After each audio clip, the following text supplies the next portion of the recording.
A decorated World War II veteran stood humiliated in a diner until 10 leather-clad bikers walked in and changed everything.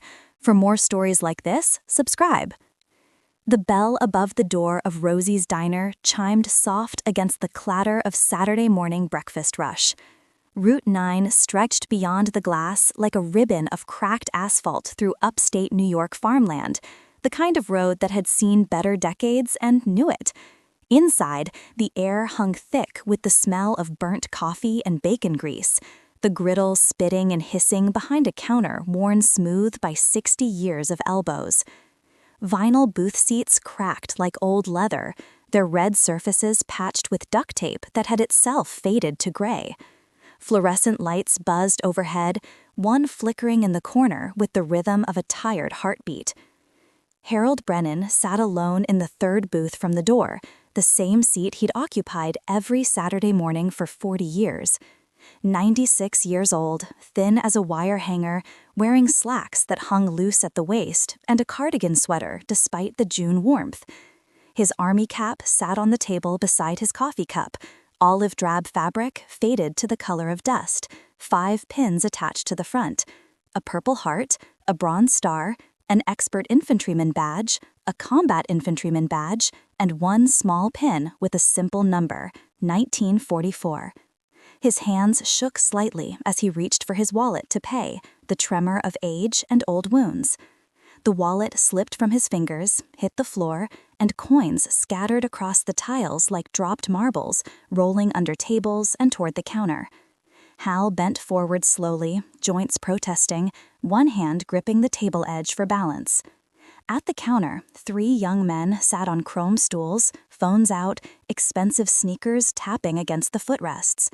The one in the middle wore a polo shirt that cost more than Hal's monthly grocery bill, designer logo stitched over the heart. His name was Bryce Callahan, 19 years old, fresh out of his first year at a private college. His father's money had opened like a door that required no key. His hair was styled with product that caught the light, and his wrist carried a watch that glinted gold. Bryce saw the old man bending, coins rolling, that slow struggle of a body that no longer obeyed with the speed it once had. He nudged his friend Chad, whispered something, and both laughed. Tyler, on the other side, already had his phone up, camera pointed. "Somebody put Grandpa back in the home," Bryce said it loud enough for half the diner to hear.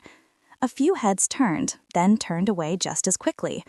The waitress, Linda, 53 years old with gray roots showing under home dye, froze mid-pour at the coffee station. Her hand tightened on the pot handle, but she didn't move, couldn't move. The Callahan name meant something in this county, and it wasn't kindness. Hal picked up one coin, then another, fingers fumbling. A quarter rolled near Bryce's foot. Hal reached for it, and Bryce kicked it away with the toe of his sneaker, sent it spinning under the counter. "Fetch, old man." Hal straightened as much as his spine allowed, looked at Bryce with eyes that had seen things no phone screen could ever contain. His voice came out quiet, steady, the tone of a man who'd learned long ago that anger wasted breath. "I fought so you could have the freedom to be cruel. Doesn't mean you should use it." Bryce leaned back on his stool, grin widening. "You fought? You can barely stand. What a waste of a uniform." Chad laughed on cue. Tyler kept recording, thumb already moving to his social media app. The video uploaded before Hal could gather his last coin.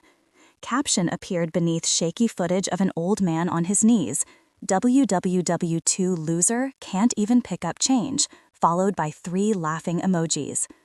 The diner had gone silent now, that terrible quiet of witnesses who choose not to see. A trucker in the back booth stared at his eggs. A mother with 2 kids hurried them toward the door. Linda set the coffee pot down too hard, the glass base cracking against Formica. Hal straightened, left the quarter under the counter, placed $2 on the table for a cup of coffee he hadn't finished. His purple heart pin caught the fluorescent light for just a moment, a small gleam of gold and purple ribbon against the dull brass of the pin backing. Bryce's Rolex caught the same light from 3 feet away, 2 objects in the same beam, meaning entirely different things. Hal turned toward the door. Bryce called after him. "What did you even do in the war, Grandpa? Peel potatoes?" Hal stopped, hand on the doorframe. He didn't turn around. "I was at Omaha Beach, first wave, June 6th. Watched boys younger than you drown before they touched sand." Bryce snorted. "Sure you were. Stolen valor, Mitch?" Hal pushed the door open. The bell chimed. He stepped into the parking lot, into the late morning sun that made him squint. Behind him, Cess was already showing the video to Chad. View count climbing. 47, 93, 212. The door swung shut. Hal stood by his 1997 sedan, hand on the roof, breathing carefully. His chest felt tight. Not a heart attack, just the weight of being seen as nothing when you'd once been asked to be everything. He drove home to an empty house with a flag on the porch. Inside the diner, Linda wiped down the counter with shaking hands. The video hit 1,000 views, then 5,000. Someone shared it to a local community page, someone else to a veterans group. The algorithm did what algorithms do, pushing content that sparked reaction, feeding outrage and sadness into the machinery of virality. At 10:02 in the morning, the bell of the door chimed again, different this time, deeper sound, like the air itself had changed weight. The rumble of motorcycles outside made the windows hum in their frames, made coffee ripple in cups, made everyone look up at once. The door opened. A man stepped inside, leather vest over a black shirt, boots that had walked 1,000 miles of hard road. 52 years old, gray in his beard, a scar along his jawline that spoke of a life lived without softness. His eyes swept the diner, landed on the empty booth where Hal had been sitting, saw the $2 still on the table, the coffee still steaming. Then his eyes found Bryce, and something in the room shifted, the way air pressure changes before a storm. Marcus Doyle stood in the doorway of Rosie's diner and felt 16 years collapse into a single breath. The old man's face, glimpsed for only seconds before he'd left, had triggered something Marcus thought he'd buried under scar tissue and time. He knew that face, knew those eyes, knew the way that man carried himself like every step was borrowed from someone who didn't make it home. The memory hit him before he could stop it, pulled him backward through years like a riptide he couldn't fight. Winter, 2008, Buffalo, New York. The VA hospital smelled like disinfectant trying to cover rot, fluorescent lights humming over linoleum that squeaked under every footstep. Marcus had been 36 then, 8 years out of prison, skin still pale from concrete walls and recycled air. He'd done his time for armed robbery, a stupid, desperate act at 26 that cost him nearly a decade. His father was dying in room 412, lung cancer from Agent Orange exposure in Vietnam, the government's slow thank you for service rendered. Marcus had walked those sterile hallways every day for a week, watching his father shrink into bedsheets, watching morphine turn a hard man soft. On the 7th day, after his father finally slipped into a sleep that looked too much like practice, Marcus had gone to the bathroom on the 4th floor and pulled a small baggie from his pocket. Heroin, bought from a guy in the parking lot who recognized the look of someone about to break. Marcus had been clean since lockup, but grief has a way of making old solutions look like the only way out. He'd cooked it in a spoon over a lighter, hands shaking, needle ready. The vein in his arm stood out blue and willing. He'd pressed the tip against skin when the door opened. Not a nurse, not security. An old man, 80 years old then, walking with a cane, wearing the same army cap Marcus would see 16 years later. The man had looked at Marcus, at the needle, at the surrender in his eyes, and hadn't called for help, hadn't yelled, had just closed the door behind him and sat down on the toilet lid like they were two friends having coffee. "You think you're at the end," the old man had said, voice like gravel wrapped in kindness. "You're just at a door you haven't figured out how to open yet." Marcus had tried to tell him to leave, tried to say it was none of his business, but the words came out broken. The man had stayed, had talked about his own father, dead in a steel mill accident in 1936, had talked about June 6, 1944, about landing on a beach where the water turned red before you could see sand, had talked about the men who didn't make it off that beach, boys who'd never get to feel this kind of pain because they never got to feel anything again. You dishonor them if you waste what they bought you, the man had said. They paid for your chance to stand back up, so stand. Marcus had put the needle down, had sat on that bathroom floor and shaken through withdrawal, while the old man stayed with him, hour after hour, through vomit and cold sweats and the feeling that his skin was trying to crawl off his bones. Somewhere near midnight, the man had pulled something from his pocket, a compass, old brass, scratched and dented, with a cracked glass face. Normandy, 1944, the man had said, kept me pointed the right direction when I couldn't see through the smoke. You take it now. Find your north. Marcus had taken it, had asked the man's name, Harold Brennan. He'd said, "Friends call me Hal, room 414 if you need me." 3 days later, Marcus's father died. Marcus stayed clean through the funeral, through the paperwork, through the emptiness of being the last Doyle standing. He'd gone back to room 414 to thank Hal, but the room was empty, already cleaned for the next patient. Marcus never saw him again, until today.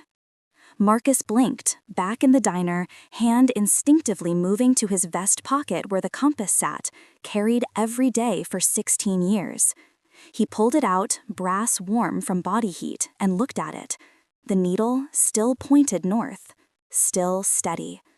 He crossed the diner in 4 strides, stopped at Bryce's stool. The kid looked up, annoyed, phone still in hand. The video had 30,000 views now, climbing every second. Marcus didn't speak to him, not yet. He turned to Linda, the waitress, who stood frozen behind the counter. Where did he go? The veteran, Hal. Linda's voice came out small. Home, I think. He always goes home after. Marcus nodded, turned to leave, then stopped, looked at Bryce, looked at the phone, saw the caption, the emojis, the comments already piling up underneath. His jaw tightened, but he didn't move, not yet. He pulled out his own phone, opened the group chat for his motorcycle club, typed 4 words, code silver, veteran disrespected. Responses came within seconds. Brothers from across 3 states, men who understood that some debts were bigger than club politics or personal plans.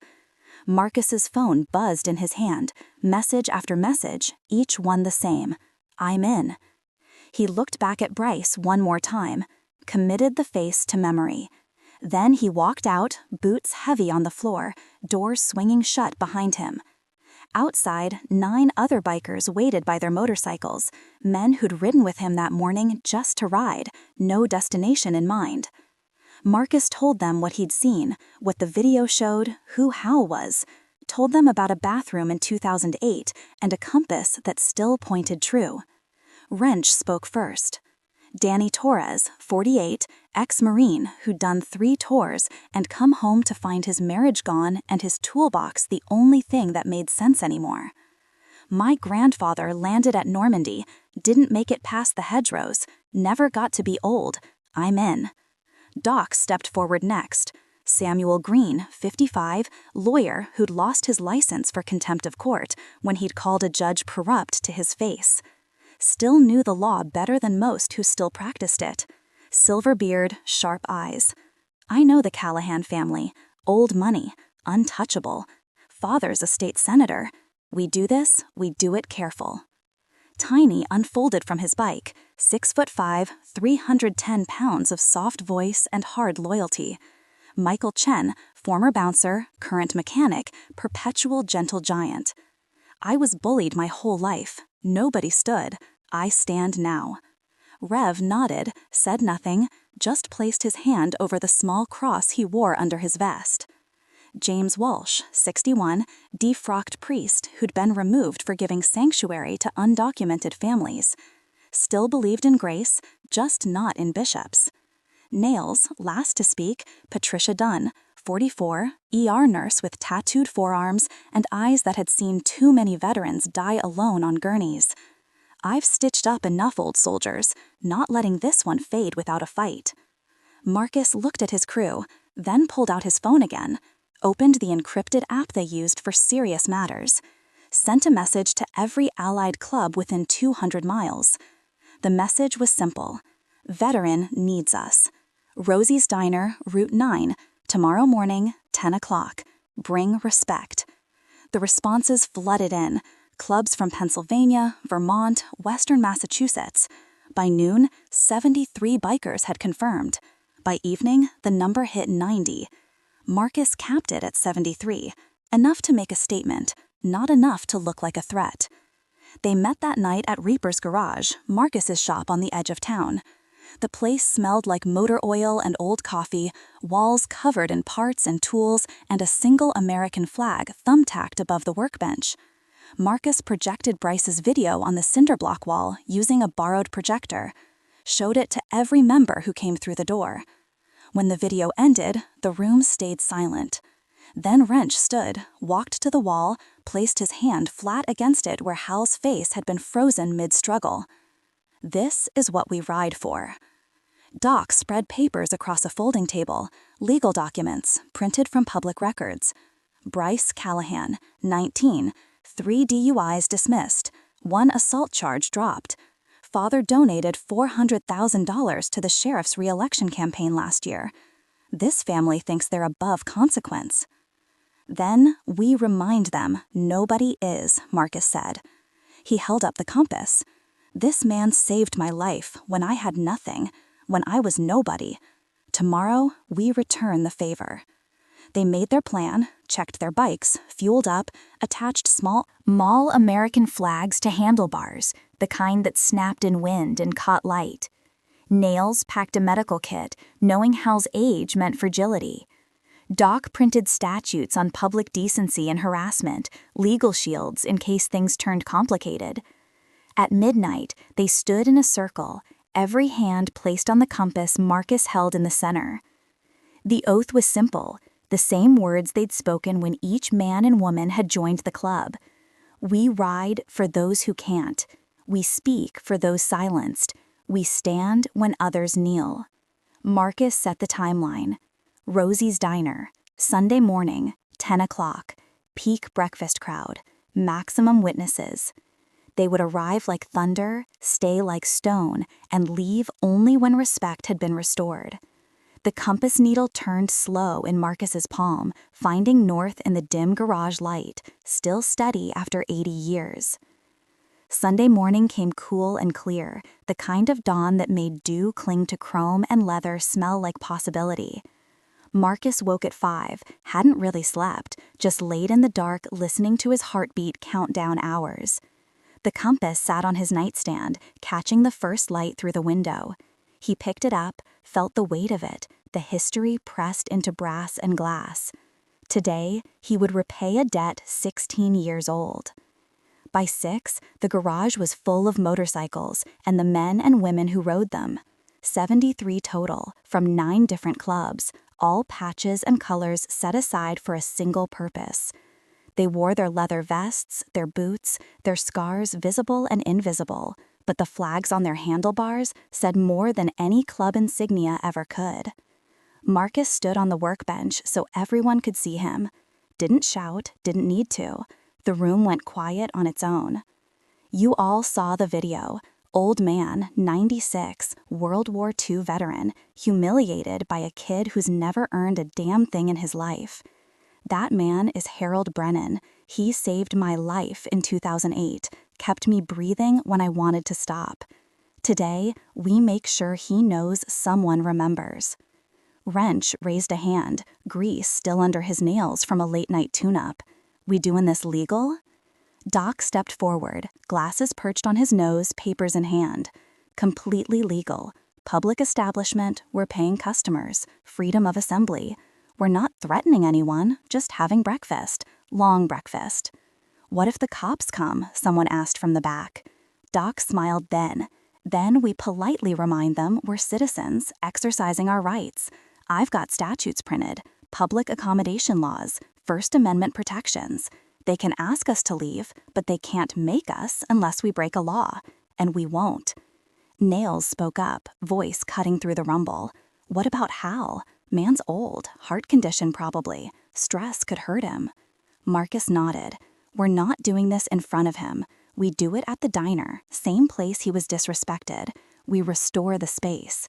Make it clear that what happened there won't be tolerated. Rev cleared his throat, that soft rasp of a man who'd given too many sermons and too few absolutions. What's the endgame? Kid apologizes and we leave? Marcus shook his head. Kid faces consequences, real ones. Apologies are air. Accountability is weight. Doc's filing formal complaints. We're there to make sure those complaints get taken seriously.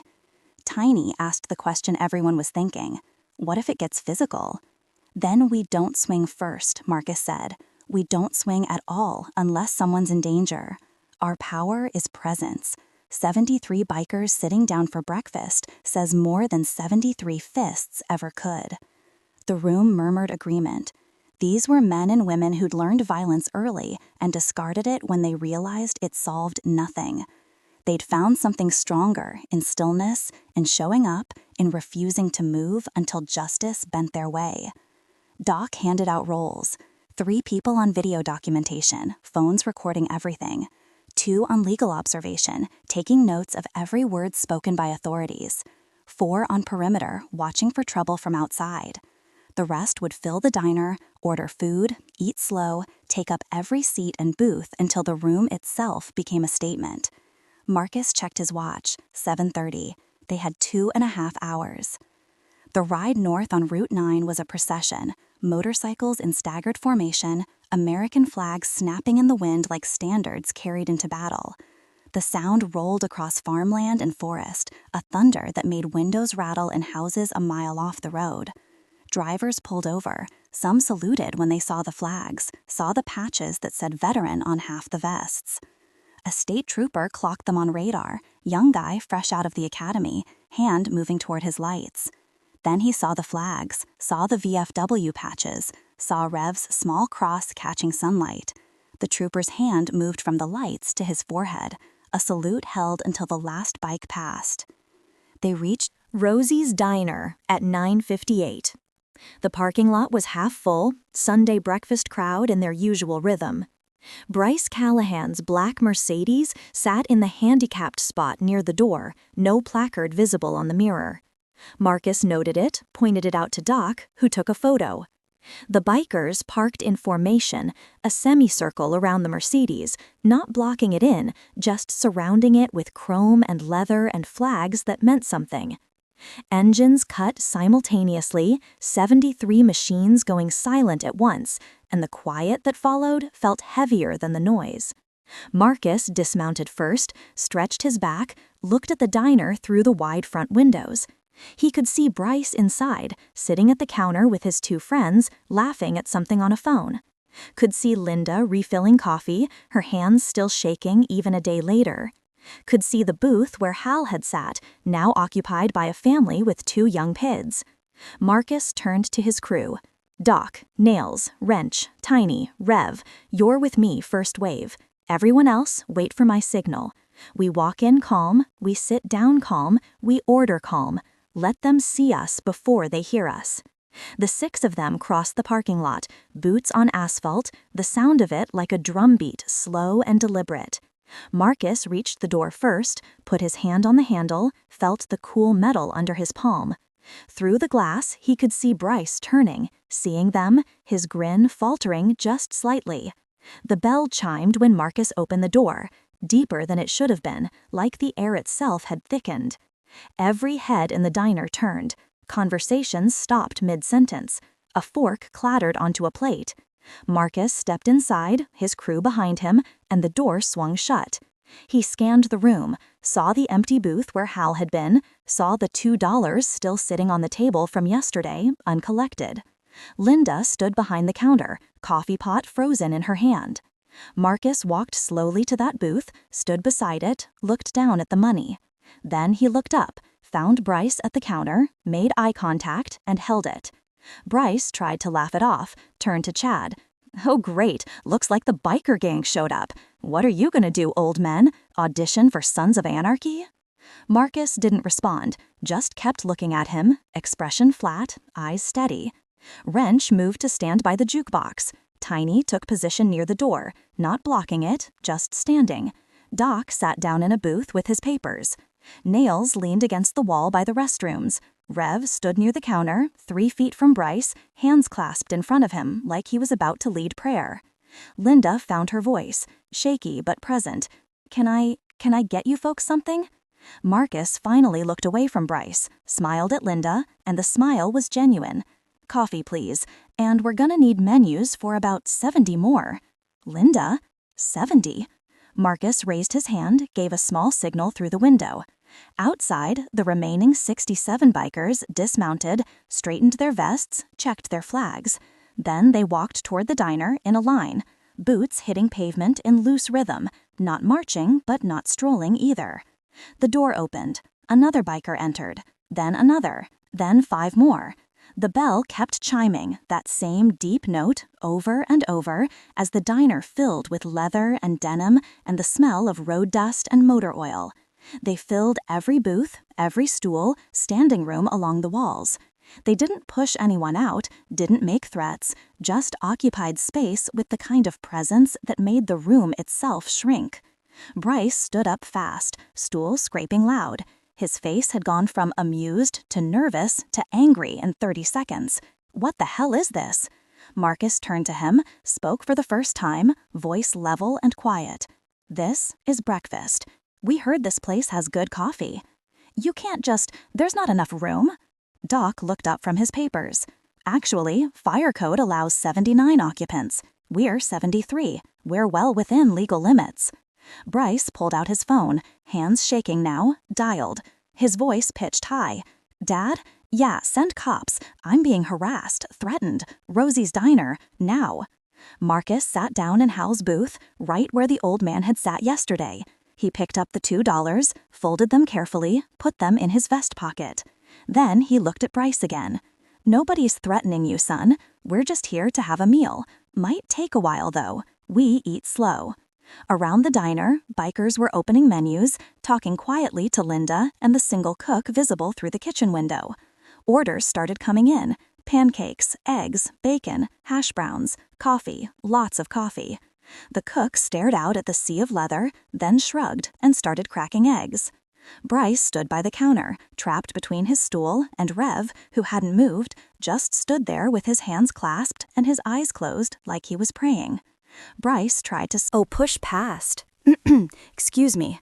Rev opened his eyes, looked down at Bryce, 6'1" to Bryce's 5'9". Didn't move, didn't speak, just looked. Bryce backed up a step. Outside, sirens. 3 sheriff's cars pulled into the parking lot fast, lights flashing. Sheriff Dale Pritchard got out first, 58 years old, gut hanging over his belt, expensive watch on his wrist that didn't match his salary.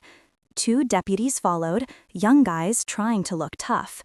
Pritchard pushed through the door, hand on his belt near his weapon, scanning the room. His eyes landed on Marcus. "I got a call about harassment."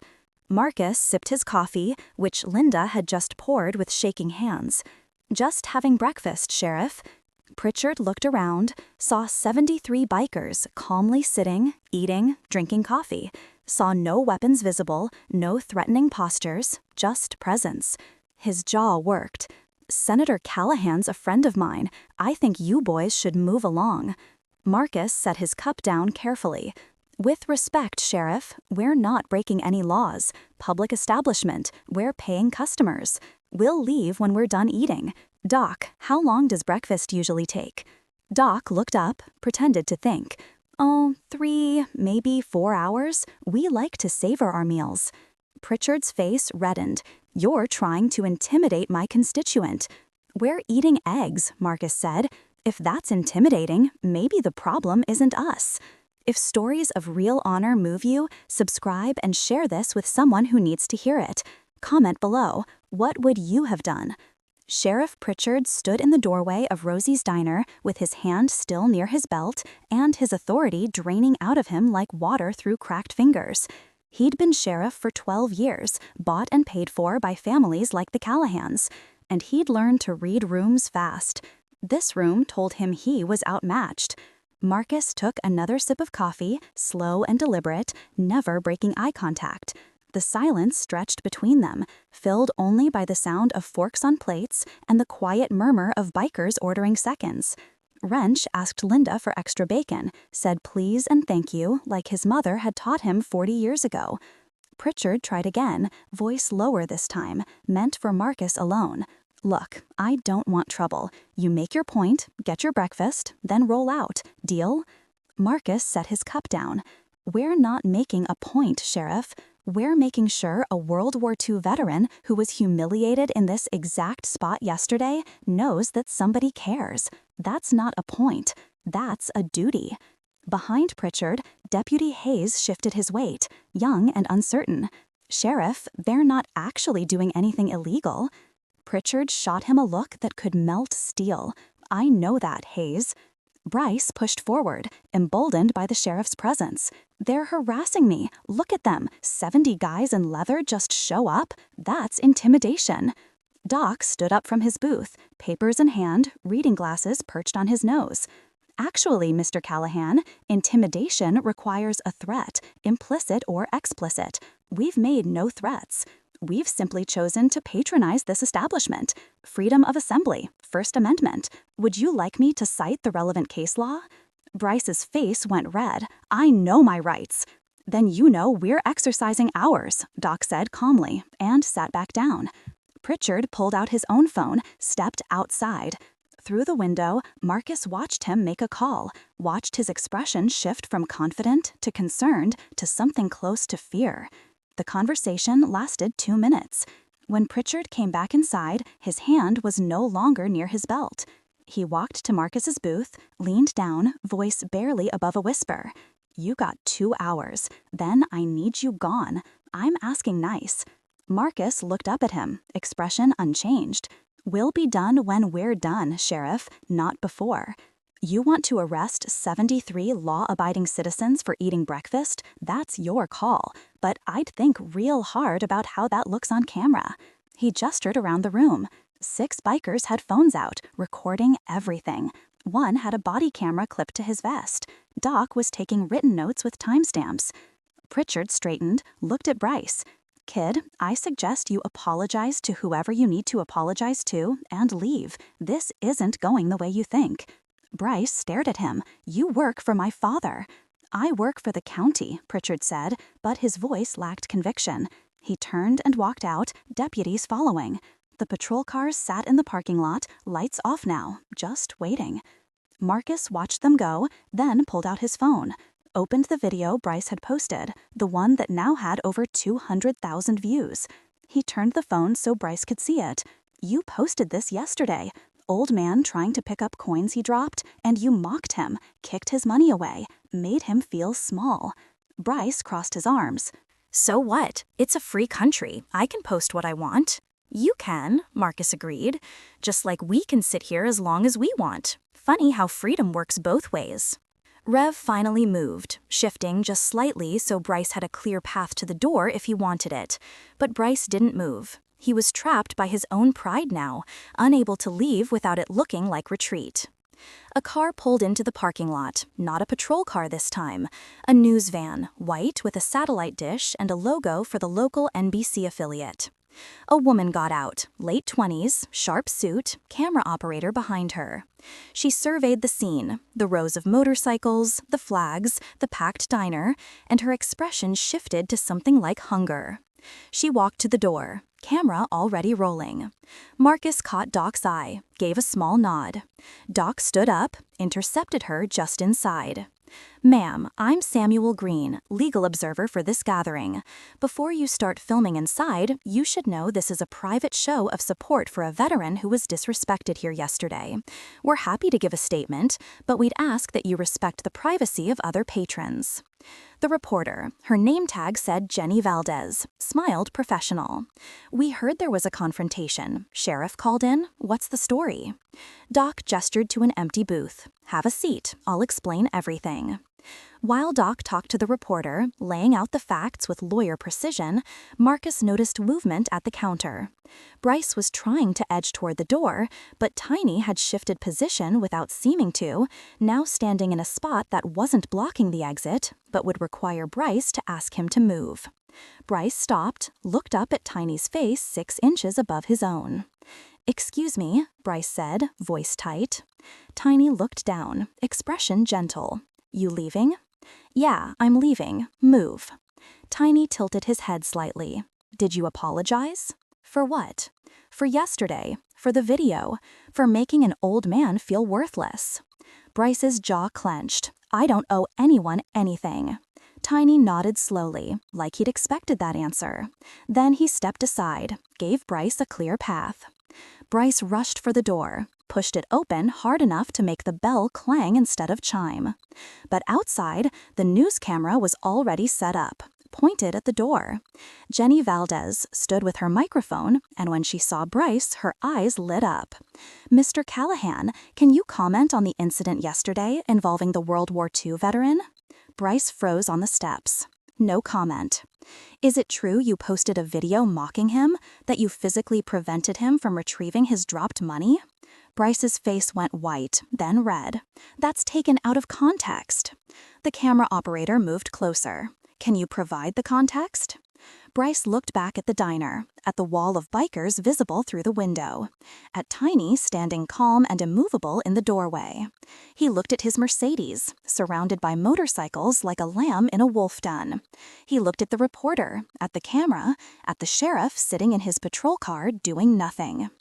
I need to go," Bryce stammered and ran for his car. But the bikes were parked close, and he had to squeeze between them, and his expensive shoes slipped on gravel, and the camera caught all of it. Caught him stumbling, catching himself on a handlebar, nearly falling. Caught the fear in his face when he realized he was trapped not by violence, but by consequence. He got to his Mercedes, fumbled his keys, dropped them, had to bend down to pick them up, just like Hal had bent down yesterday. The irony wasn't lost on anyone watching. Inside the diner, Marcus's phone buzzed. A text from a number he didn't recognize. "This is Harold Brennan. Someone sent me a news alert. Are you the bikers at Rosie's? Please don't do anything violent on my account. I'm fine." Marcus texted back. "Mr. Brennan, this is Marcus Doyle. You helped me in 2008 at the VA hospital. I still have your compass. We're not here for violence. We're here for respect. Yours." 3 dots appeared, disappeared, appeared again. Then, "Tommy's son, you stayed clean?" Marcus typed, 16 years, because of you." The reply took longer this time. "Then I'm prouder of that than anything those boys on motorcycles could do for me. But thank you. Tell them thank you." Marcus showed the message to Wrench, who read it and nodded. Showed it to Doc, who adjusted his glasses and smiled. Showed it to Nails, who wiped her eyes and turned away. Outside, Bryce finally got his car started. Backed up too fast, nearly hit a bike, corrected, and peeled out of the parking lot, spraying gravel. The news camera followed him until he disappeared down Route 9. Jenny Valdez came back inside, sat down across from Marcus this time.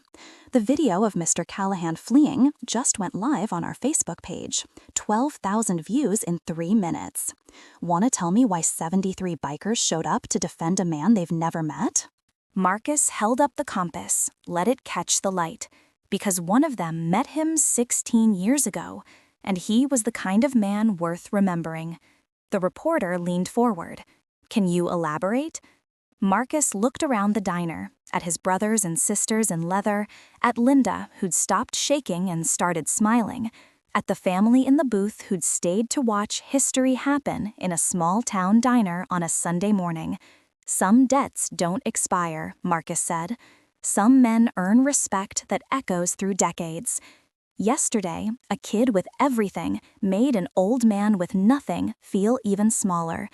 Today, we're just making sure the balance tips back." Jenny Valdez smiled, genuine this time. "That's a hell of a quote." "It's a hell of a man," Marcus replied. "He's 96 years old, landed on Omaha Beach, lived through things that would break most of us, and some spoiled kid thought he was nothing. The reporter looked at her camera operator. You getting this? Every word. The diner had settled into an uneasy rhythm, bikers nursing coffee and picking at eggs that had long gone cold, when Doc pulled his laptop from his messenger bag and opened it on the table. His fingers moved across the keys with the precision of someone who'd spent 30 years building cases, even if he could no longer argue them in court. The disbarment had taken his license, but not his skill. He started with public records, the kind anyone could access if they knew where to look. Bryce Callahan's name pulled up a juvenile record that had been sealed but not erased, visible in aggregated databases that courts forgot existed. 3 incidents before his 18th birthday. Assault on a teacher at 16, charges dismissed after a generous donation to the school's building fund.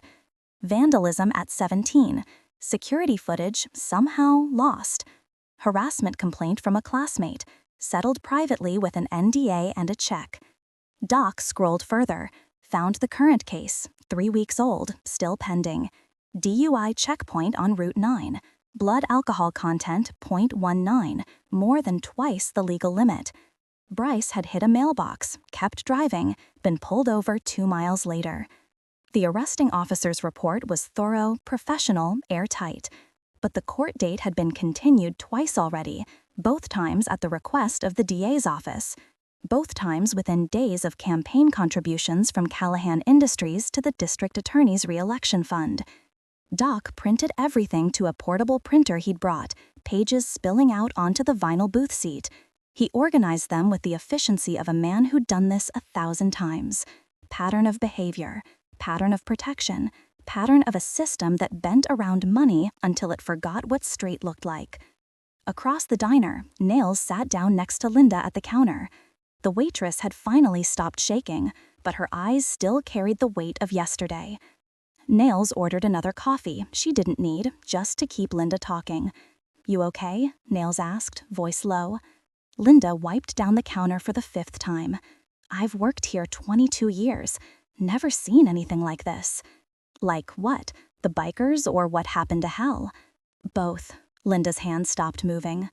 He comes in every Saturday. Same time, same order, same booth. Tips 20% even when his coffee's cold. Last week, he stayed an extra hour just to listen to me complain about my daughter's school troubles. He's good people. What happened after he left yesterday? Linda looked down. He sat in his car for 10 minutes. Just sat there. I watched through the window. Thought he might be having a heart attack. Almost called an ambulance. Then he drove away real slow, like he wasn't sure where he was going. Nails felt something tighten in her chest. She'd been an ER nurse for 19 years, had seen that same look on trauma patients who'd survived the injury but weren't sure they'd survive the aftermath. You report what Bryce did? Linda laughed, bitter and short. To who? Sheriff Pritchard? He plays golf with Senator Callahan every Thursday. Filed one complaint 2 years ago when Bryce grabbed my daughter's arm. She was bussing tables, 16 years old. Sheriff said it was a misunderstanding. What happened to the complaint? Lost in the system. Linda made air quotes with her fingers. My daughter wouldn't go back to work after that. Can't blame her. I need this job, so I stayed. But I remember. Nails pulled out her phone. You still have the security footage from yesterday? Linda glanced toward the kitchen. Owner keeps it for 30 days, overwrites after that. Can you get it? Linda hesitated, then nodded. Give me 10 minutes. While Linda disappeared into the back office, an old man approached Marcus's booth. He moved with a cane, each step deliberate, wearing a baseball cap with Korean War veterans stitched across the front. His name was Albert Abernathy, 79 years old, living on Social Security in a trailer park 3 miles down Route 9. You the one organizing this? Abernathy asked. Marcus looked up. Yes, sir. I was here yesterday, saw the whole thing. Abernathy pulled out an old smartphone, the screen cracked but functional. Recorded it too. My grandson taught me how, said I should document things that matter. He handed the phone to Marcus. The video was shaky but clear. Showed Hal dropping his wallet, coins scattering. Showed Bryce's face, the cruelty in his grin. Showed something the viral video hadn't captured, Bryce deliberately pouring coffee onto the table so it dripped into Hal's lap when he bent down to retrieve a quarter. Showed Hal's face, not angry, just resigned, like he'd expected the world to be exactly this unkind.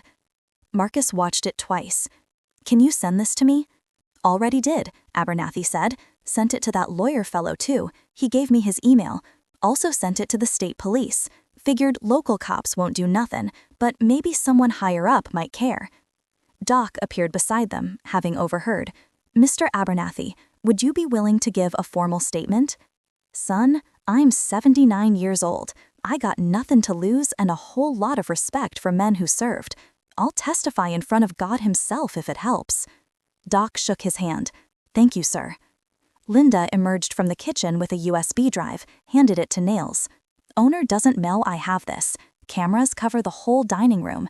Yesterday's footage is all there." Nails passed it to Doc, who plugged it into his laptop. The footage played in silence, timestamp visible in the corner. It showed everything Abernathy's video had captured, plus the aftermath. Showed Hal sitting in his booth for 3 minutes after Bryce left, staring at nothing. Showed him pull out a handkerchief and wipe coffee from his pants. Showed him count out exact change for his bill, even though Linda had told him it was on the house. Showed him walk to the bathroom, shoulders bent, and not come out for 7 minutes.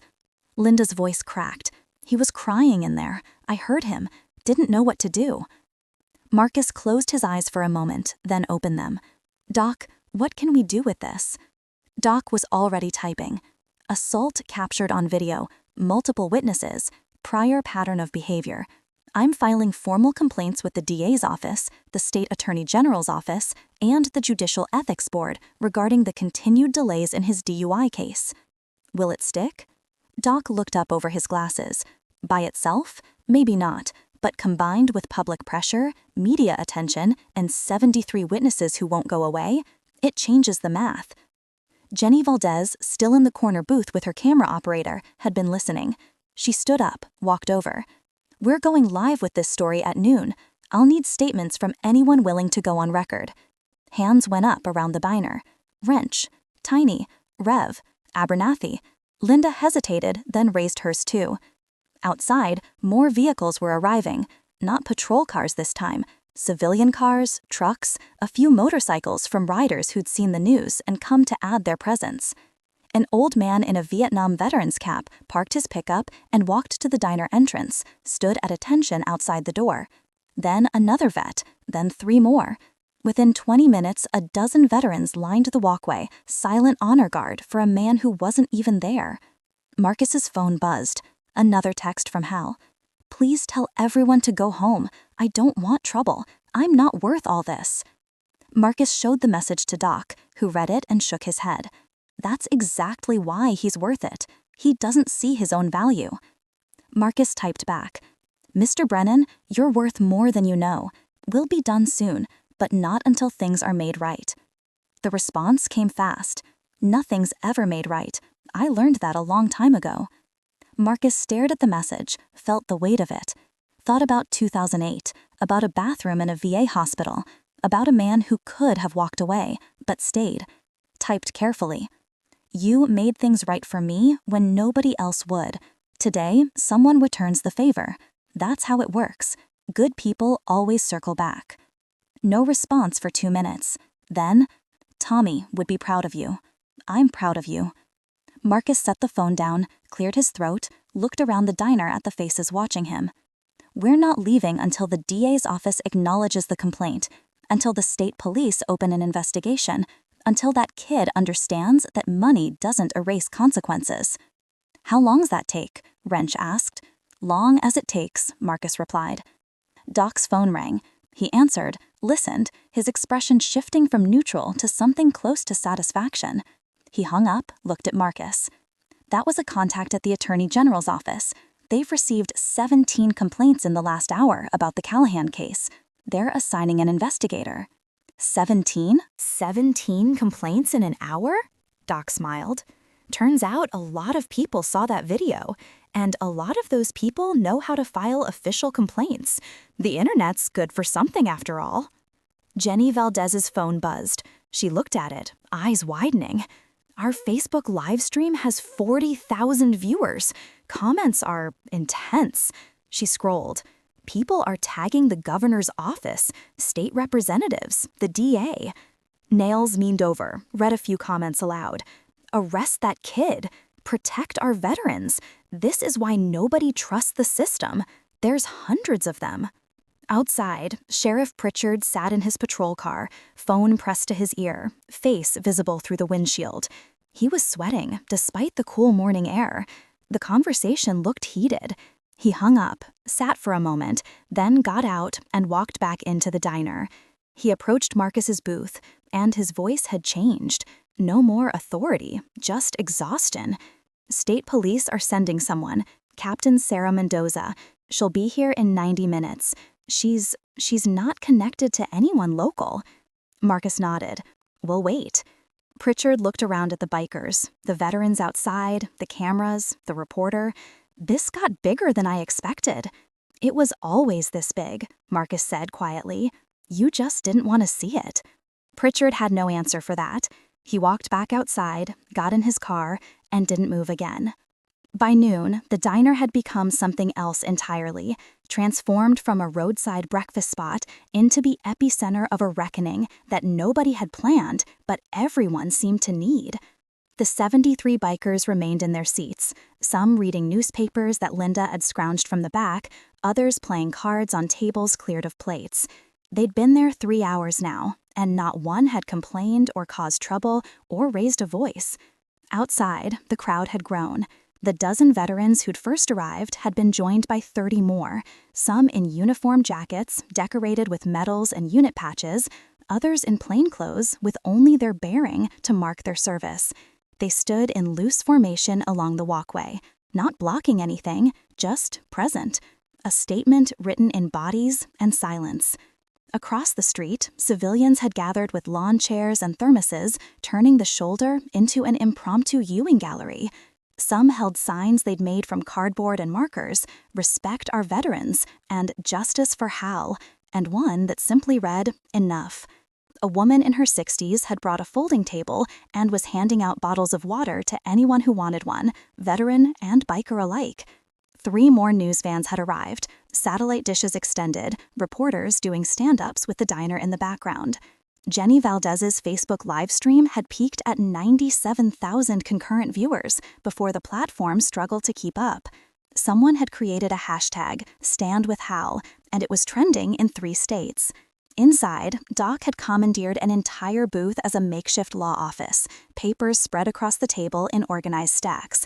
He'd filed 8 separate complaints with 4 different agencies, each one meticulously documented with video evidence, witness statements, and legal precedent.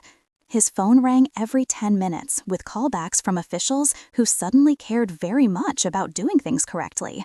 Nails sat with Linda, who'd given up pretending to work and was now telling stories about Hal that painted a picture of a man who'd lived quietly and kindly for nearly a century. How he'd helped her change a flat tire in the parking lot 5 years ago, his arthritic hand struggling with the lug wrench but refusing to quit. How he always asked about her daughter, remembered her name, asked how school was going. How he'd slipped her a $100 bill last Christmas, folded into a card that said simply, "For whatever you need most." He never made a fuss, Linda said, wiping her eyes with a napkin. Never wanted attention. Just wanted his coffee and his corner booth and to be left alone with his thoughts. And that kid took even that away from him. Rev had moved to sit with Abernathy, the 2 veterans trading stories in low voices that carried the weight of things seen and done in uniforms that still fit in memory, if not in body. Abernathy talked about Inchon and the cold that went through clothing like it wasn't there. Rev, who'd been a chaplain in Desert Storm before he was a priest, talked about blessing men hours before they died and wondering if the words meant anything at all. "You think we're doing the right thing?" Abernathy asked. "All this attention, all these people. How's a private man? Might not want this." Rev considered the question, fingers touching the small cross under his vest. I think sometimes the right thing looks wrong to the person it's being done for. Humility can be a virtue or a wound. Hal spent his whole life thinking he doesn't deserve recognition. Maybe it's time someone showed him he's wrong. Across the room, Tiny stood by the window watching the crowd grow. A young woman approached, maybe 25, holding a little boy's hand. The boy couldn't have been more than 4, wearing a Captain America shirt and light-up sneakers. "Excuse me," the woman said to Tiny, voice nervous. "Are you one of the bikers helping that old man?" Tiny looked down, and his face did what it always did around children, softened into something gentle that contradicted everything about his size. "Yes, ma'am." The boy looked up, eyes wide. "Are you a superhero?" Tiny knelt down, a mountain folding itself into something small and approachable. "No, buddy, I'm just someone who thinks old heroes deserve respect." The boy considered this seriously. "My great-grandpa was in a war. He died before I was born. Mommy says he was brave." "I bet he was," Tiny said, "and I bet he'd be proud of you for remembering him." The woman's eyes glistened. "Thank you. For this, for all of it. My grandfather would have loved knowing someone still cares." She handed Tiny a $5 bill. "For Mr. Brennan's coffee, whenever he comes back." Tiny took it, held it carefully. "I'll make sure he gets it." They left, and Tiny stood back up, looking at the $5 like it weighed more than it should. He walked to the counter, put it in the tip jar, told Linda it was for Hal's next visit. She nodded, understanding without needing explanation. Marcus's phone buzzed again. Not Hal this time, but a number with a government prefix. He answered, listened, his expression unchanging, but his grip on the phone tightening slightly. "Understood. We'll be here." He hung up, looked at Doc. "Captain Mendoza is 30 minutes out. She's bringing 2 investigators from the AG's office. They want to interview everyone on record." Doc nodded, already organizing his documents. "I've got witness statements ready, video evidence queued, timeline documented. They want a case? I'm handing them one, wrapped in a bow." "What about Bryce?" Wrench asked. Marcus checked his phone, opened social media. "The kid's trying to delete everything. His accounts are going private. Too late, though. Screenshots are everywhere. Someone even archived his whole profile before he could scrub it." On the screen, Marcus scrolled through saved videos and posts. Bryce at parties with red plastic cups and glassy eyes. Bryce posing with his Mercedes in the handicapped spot, caption joking about privilege. Bryce with his friends, all of them wearing expensive clothes and entitled grins, living lives insulated from consequence by layers of money and influence. Then, someone had made a comparison post, split screen. Left side, Bryce's videos, wealth and waste. Right side, Hal's military records, public information pulled from a VA database. Bronze Star citation for carrying 3 wounded men to safety under machine gun fire. Purple Heart for shrapnel wounds sustained at Normandy. Honorable discharge after 4 years of service. Then decades of silence, working as a machinist, raising a daughter alone after his wife died young, retiring to a small house with a flag on the porch. The caption read, "One earned everything and asks for nothing. One was given everything and appreciates nothing. Which one got treated with respect?" It had been shared 42,000 times. Jenny Valdez approached Marcus, microphone in hand but camera off. "Can I ask you something off the record?" Marcus gestured to the seat across from him. She sat. "Why this? Why this man, this moment? You could have just let it go. The video would have faded, people would have forgotten." Marcus pulled out the compass, set it on the table between them. "In 2008, I was ready to die, had the needle in my hand, ready to push. This man walked into a bathroom and talked me back from the edge. Didn't know me, didn't owe me anything, just saw someone drowning and threw a line." Jenny looked at the compass, its brass surface scratched and worn. "He gave you that. Told me to find my north. I've carried it every day since. kept me clean through 16 years of wanting to use again, kept me steady when steady seemed impossible. And yesterday, you saw the video? Yesterday, I saw someone kick dirt on a man who saved my life. Marcus's voice stayed level, but something beneath it had gone to steel. You don't let that stand, not if you're worth the air you breathe. Jenny picked up the compass carefully, held it to the light. What's he like? How? Marcus smiled for the first time in hours. Quiet, humble to a fault. Probably at home right now, worried that we're causing trouble on his behalf. Doesn't think he deserves this attention. Does he know what you're doing here? He does. Told us to go home. Said he's not worth it. What did you tell him? That good people always circle back. That debts don't expire. That someone who'd give a compass to a stranger deserves better than being mocked by a kid who's never earned anything real. Jenny set the compass down carefully. That's a hell of a story. It's the only story that matters, Marcus said. Everything else is just noise. Outside, a black sedan pulled into the parking lot, official plates, state government insignia on the door.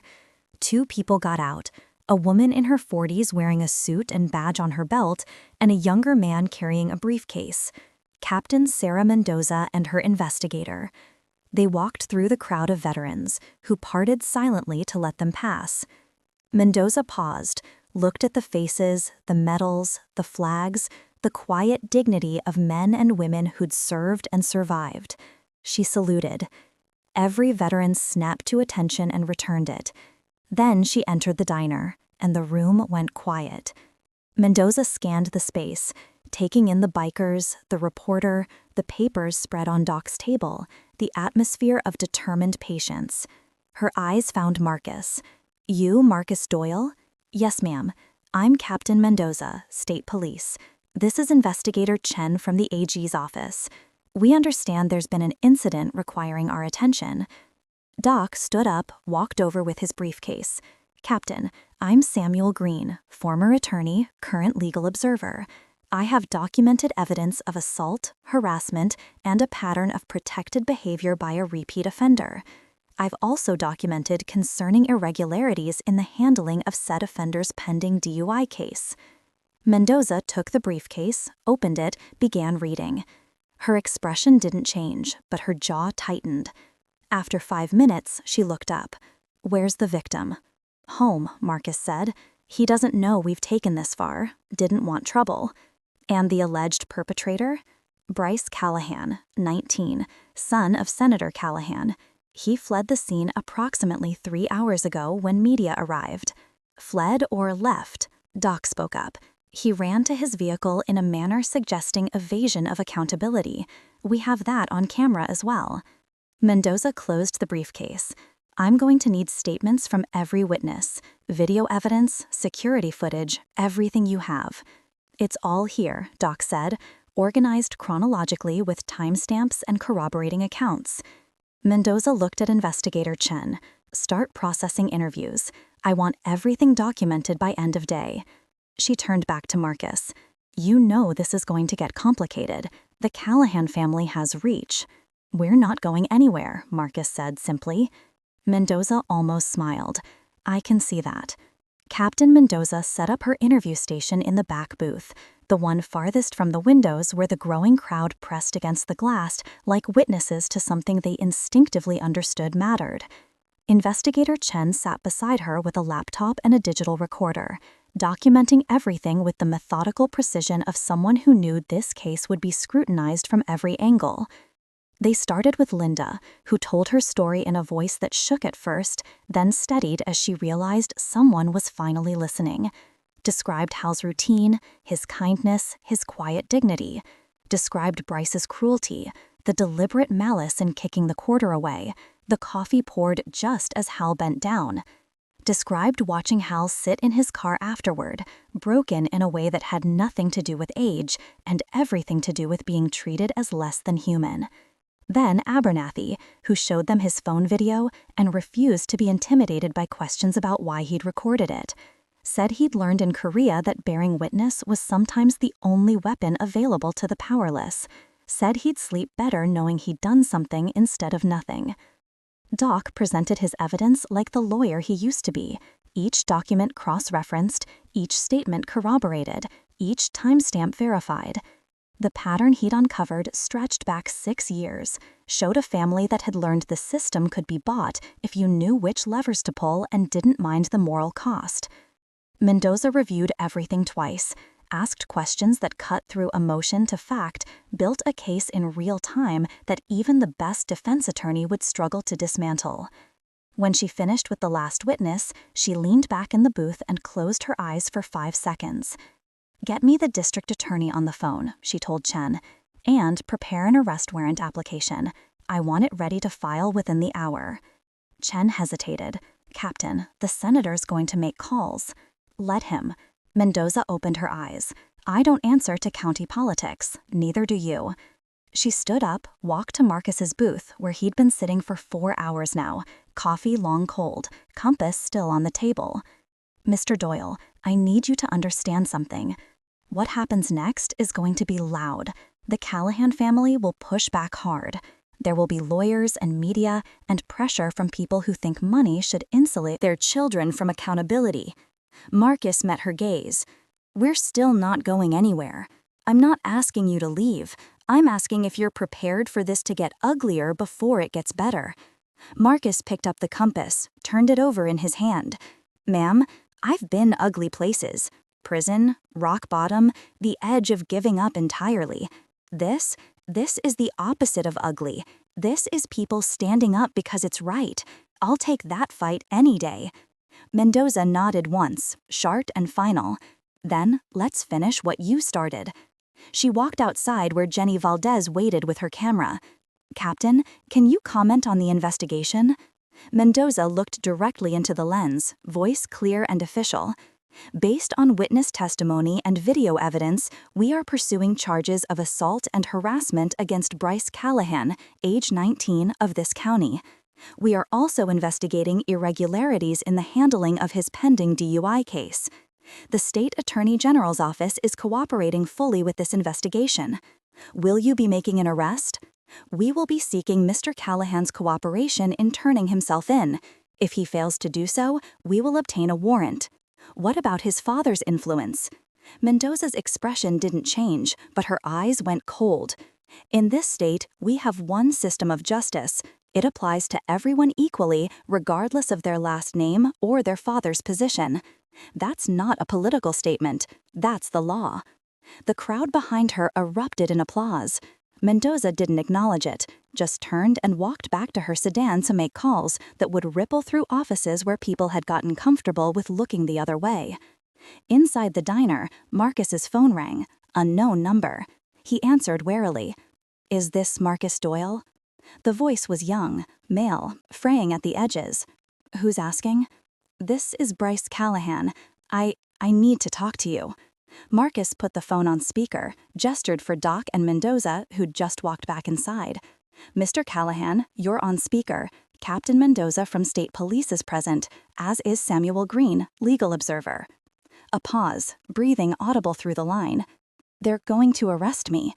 Mendoza leaned toward the phone. "Mr. Callahan, this is Captain Mendoza. We are pursuing charges based on evidence of assault.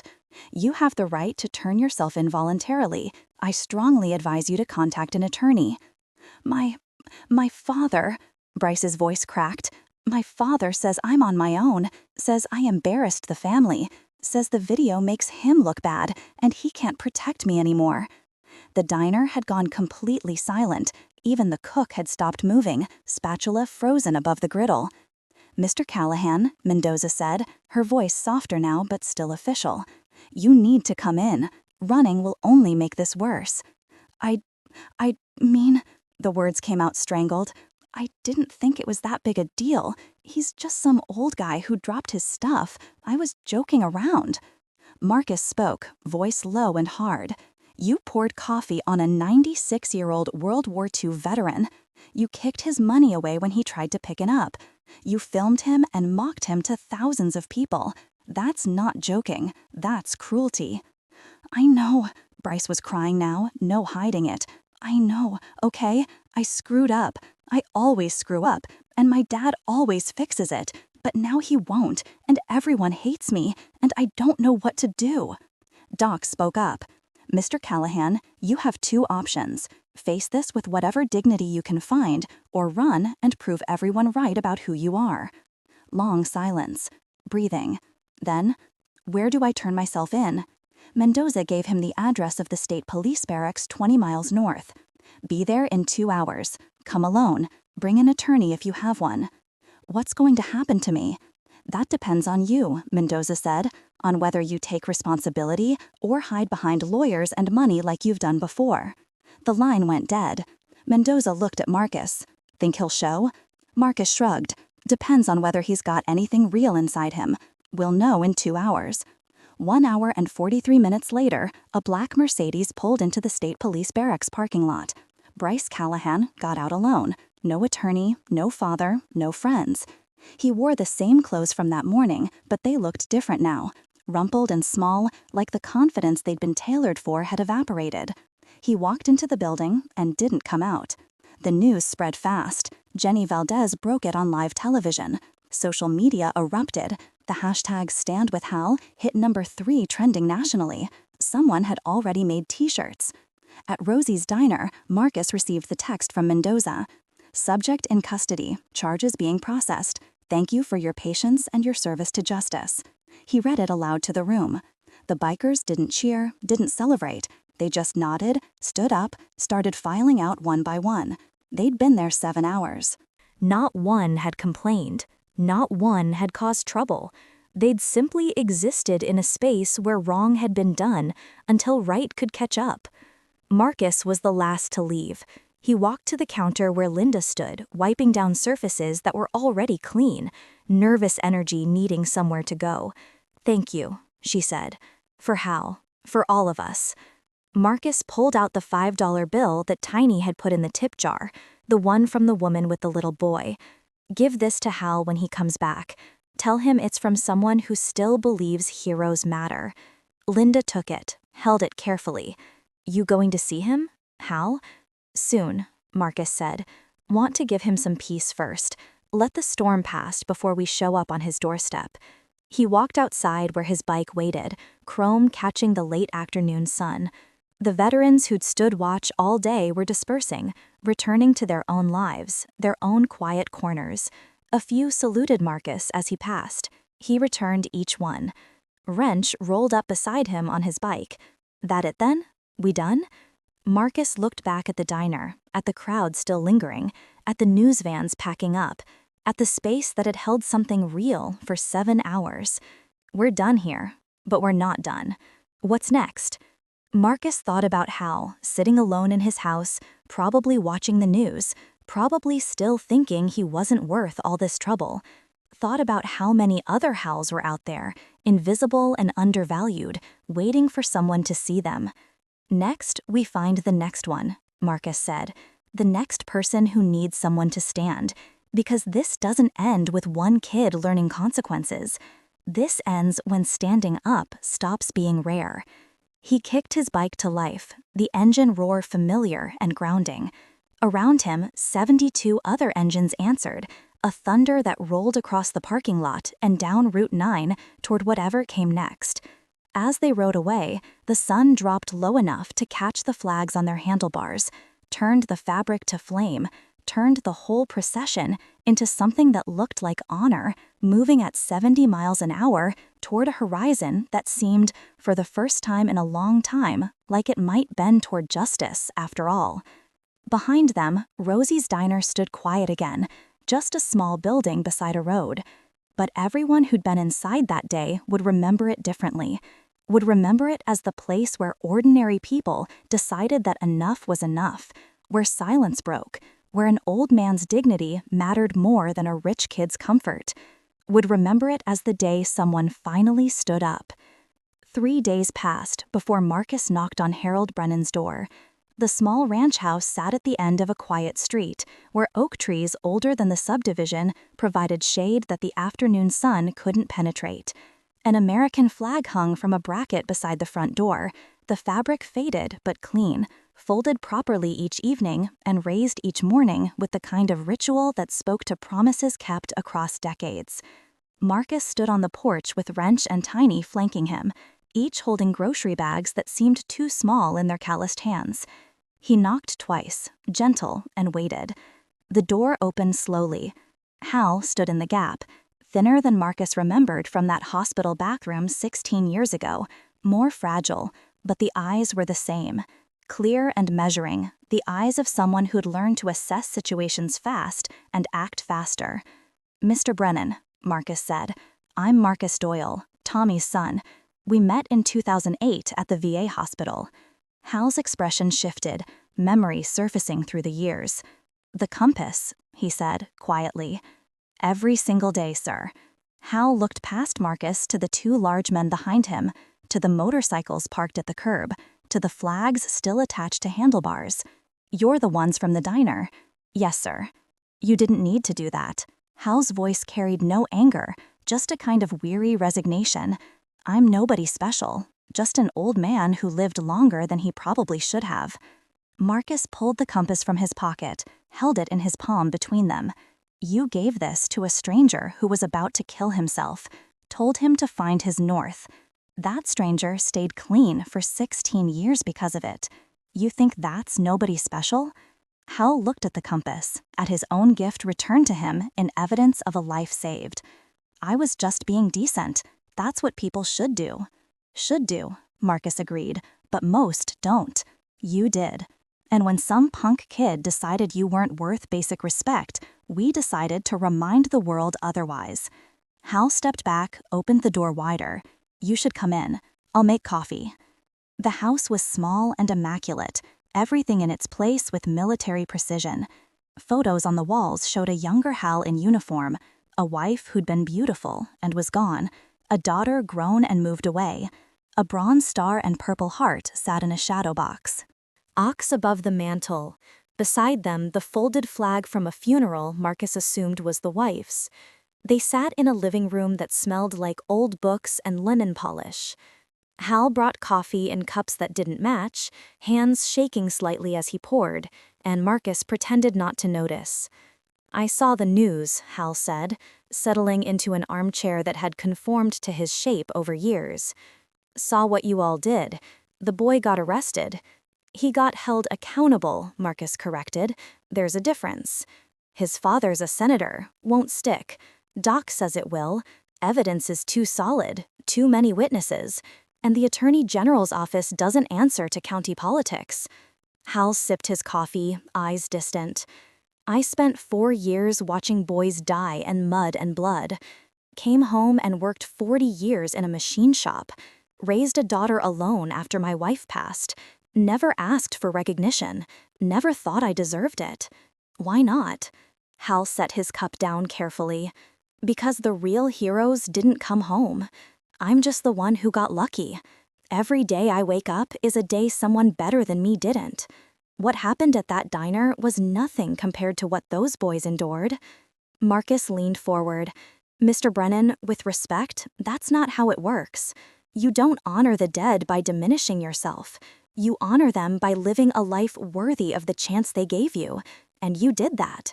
40 years of honest work, raising a good daughter, being kind to strangers in bathrooms who needed someone to see them as human." Hal's eyes glistened but didn't spill. "You turned your life around. That's on you, not me." "You gave me the compass," Marcus said quietly. "You gave me a reason to believe I had a direction worth following. That's not nothing. That's everything." They sat in silence for a moment, the kind that held weight without discomfort. Then Wrench spoke up, voice rough with emotion barely contained. "My grandfather died at Normandy. Never met him. But I grew up knowing I existed because men like you made it off that beach. So when I saw what that kid did to you, it wasn't about you being a stranger. It was about you being the reason I'm here." Tiny nodded. "I was bullied my whole childhood. Big kid, easy target. Nobody stood up for me until I got big enough that they didn't dare try. What you went through at that diner, that was every day of my youth. But you already fought your war. You shouldn't have to fight for basic dignity at 96. Hal looked at them, these large men with their scars and their leather and their unexpected gentleness. I don't know what to say. You don't have to say anything, Marcus told him.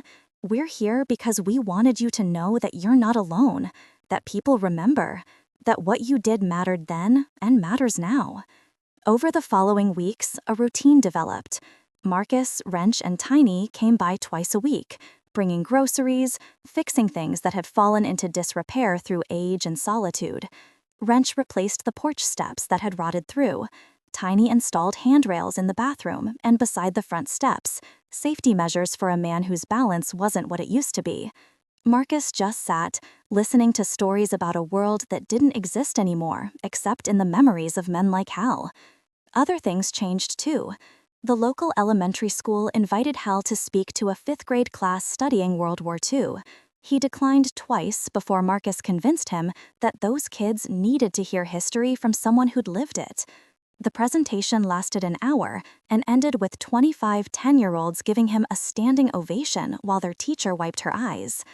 The VFW post that Hal had never joined, too humble to think he deserved membership, gave him an honorary lifetime membership and a jacket with his name embroidered on the chest. He wore it once to their monthly breakfast and found himself surrounded by men who understood without needing explanation. Rosie's Diner declared the third booth from the door as Hal's Table, put up a small brass plaque that read, "Reserved for our hero," and gave him lifetime free breakfast. He objected strenuously until Linda told him that arguing with her was pointless and he might as well accept grace when it was offered.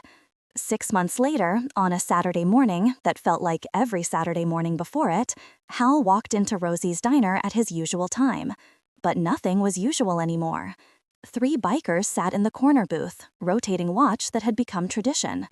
Mrs. Chen and her knitting circle occupied the counter, seniors who'd reclaimed the space as their own. 2 VFW members played chess by the window, a weekly ritual that drew spectators and commentary.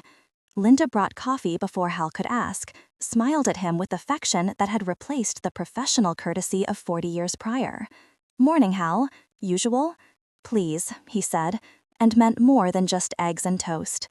Marcus arrived 10 minutes later, slid into the booth across from Hal like he'd done dozens of times now, placed the compass on the table between them, ritual and reminder both. "Still pointing north," Marcus said. "Always has," Hal replied, "even when I couldn't see it." They sat in comfortable silence while Linda brought food, and the diner buzzed with life that felt purposeful, like everyone there understood they were part of something that mattered more than breakfast. The door opened. A young man entered, early 20s, eyes hollow with the specific exhaustion of someone fighting battles invisible to everyone else. He looked around uncertainly, then his gaze landed on Marcus, on the leather vest, on the compass sitting on the table. He approached slowly. "Are you Reaper? I saw the video, the one about the veteran. I just got out of rehab, and I don't know if I can stay clean. I don't know if I'm strong enough." Marcus looked at Hal, who nodded slightly, permission and encouragement in the gesture. Marcus picked up the compass, held it for a moment, then extended it toward the young man. "Sit down," Marcus said. "Let's get you some breakfast, and then we'll talk about finding your north." The young man sat, hands shaking, hope fragile but present in his eyes. The compass sat between them on the table, brass catching morning light through the window, still pointing true after 80 years. Hal watched this exchange and felt something shift in his chest, the weight of decades lifting incrementally.